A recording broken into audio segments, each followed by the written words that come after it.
सिंहावलोकन 2 सामाजिक और धार्मिक सुधारों का बीज। तो हेलो फ्रेंड्स, कैसे हो आप सब लोग। उम्मीद करती हूँ सभी लोग अच्छे होंगे।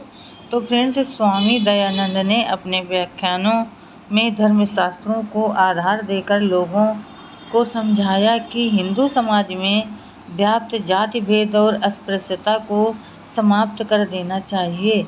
उनके इन सवालों का जवाब देने के लिए पूना में उस समय एक भी ब्राह्मण शास्त्री पंडित का न होना, इस बात पर चिपलूणकर ने अफसोस प्रकट किया और दयानंद ने ब्राह्मणों के मूर्खतापूर्ण आचार विचारों का अपने व्याख्यानों में धुआं उड़ाया था। इसलिए चिपलूणकर बेहिसाब परेशान हो गए थे और इसी परेशानी में उन्होंने अपनी घटिया मानसिकता का परिचय देते हुए लिखा था कि स्वामी जी का महार मातंग आदि शूद्र जातियों का उत्थान करने वाला तेज पैदा हुआ है। उनके कहने का सारांश यह था कि कबीर, तुकाराम, तुलसीदास आदि महान संतों को महार मातंग आदि लोगों को छूने की बुद्धि नहीं हुई, वो दयानंद को आई। मतलब यह कि जात की कल्पना झूठ है।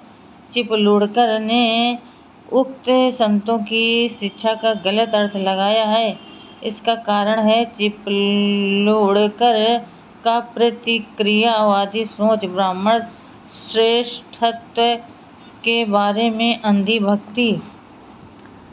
महादेव गोविंद रानाडे, अन्य समाज सुधारवादी, प्रार्थना समाज और ब्रह्म समाज के अन्य कार्यकर्ता आदि ने स्वामी दयानंद को निमंत्रण देकर पूना बुलाया था और उनके व्याख्यान करवाए थे। इसके विरोध में चिपलूणकर ने जो लिखा है उसके कुछ उदाहरण मैं यहाँ दे रहा हूँ।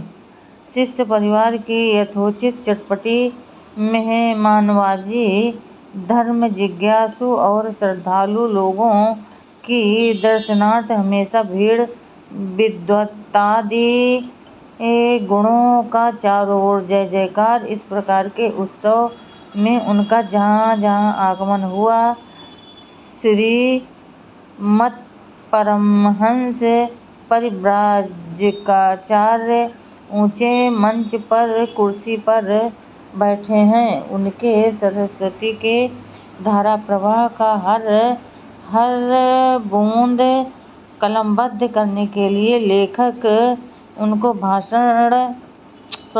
मंडली बैठी है। चारों ओर स्वामी के मुख्य समर्थक, कुछ बड़े विद्वान, कुछ छोटे विद्वान, उनके भाषणों को सेवन कर गर्दन हिलाने के लिए, हंसकर विनोद में रंग लाने के लिए हमेशा तैयार हैं और सारे दीवानखाने में कुछ मजा देखने के लिए, कुछ मूर्ति पूजा से परेशान होकर सब प्रमाण मुक्त होने के लिए, कोई उनके व्याख्यान शैली का लाभ लेने के लिए, कोई ब्राह्मणों और पुरोहितों का अपमान सुनने के लिए। इस प्रकार कई उद्देश्यों से वहाँ इकट्ठा हुए लोगों का ठाठ इस प्रकार का बेजोड़ दर्शन वर्ग देखकर किस वक्ता को धन्यता महसूस नहीं होगी।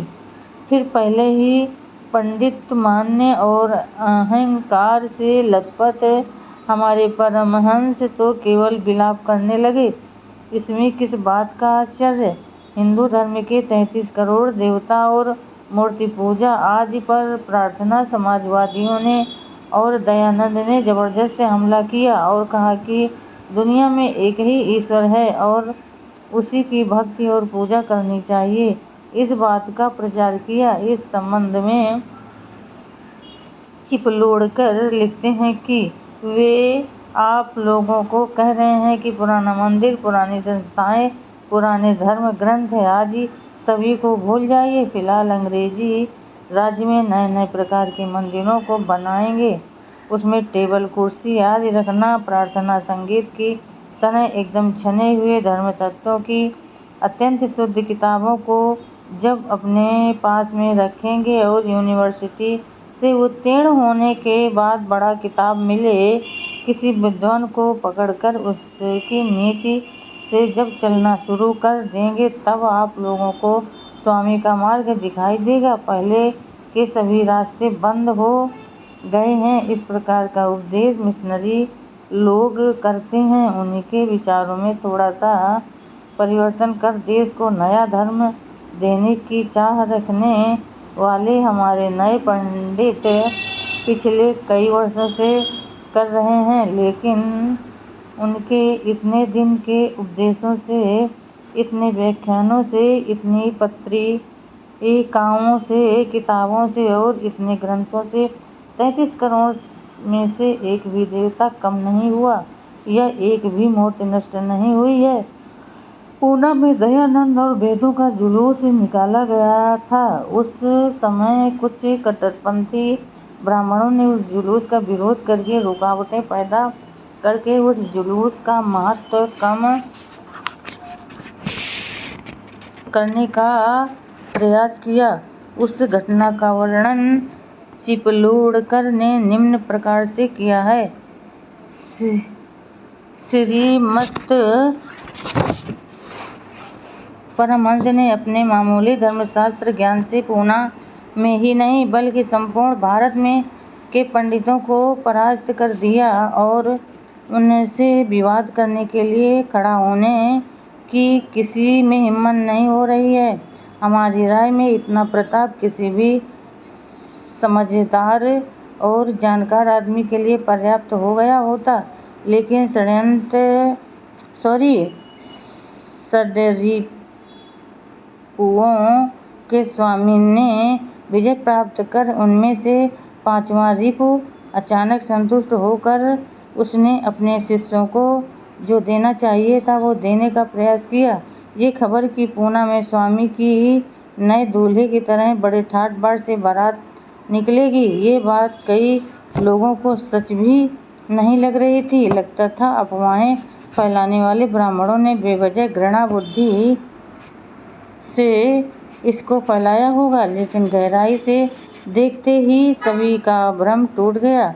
महारों के लड़कों ने और घरेलू काम करने वाले नौकरों ने मशाल और पलीते पकड़े हैं। परमहंस गजेंद्र पर सवार हुए हैं। आगे बाजा बजाने वालों के दल चल रहे हैं और धूर्त तथा दुष्ट ब्राह्मणों की सनातन दासता से मुक्त हुए उनके शिष्यगण कृतार्थता मानकर अपने सद्गुरु का निकट अंश सुशोभित कर रहे हैं।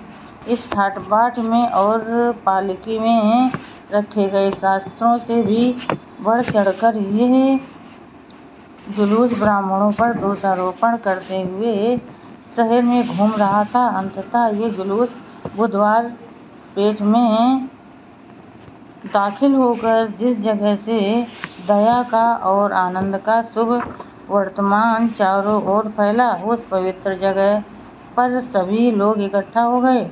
श्रीमंत सिंहासन पर चढ़ गए। फिर सद्धर्म के कारण इतना प्रयास करके थके हुए शिष्ट लोग बड़े धन्य होकर जहाँ जगह मिली वहाँ बैठ गए। बाद में एक दो सदाचारी शिष्यों ने मजेदार व्याख्यान देकर एक पंडित के द्वारा जगत गुरु का प्रशंसा पाठ कराया गया। इस तरह माह डेढ़ माह तक चली सब दौड़ धूप का अच्छी तरह से समापन हो गया और एक समाज स्थापना के अतिरिक्त और कोई कर्तव्य शेष रहा नजर नहीं आया। तो फ्रेंड्स, आज के लिए बस इतना ही। कल फिर मिलेंगे अगले नए वीडियो के साथ। तब तक के लिए फ्रेंड्स, जय भीम, नमो बुद्धाय।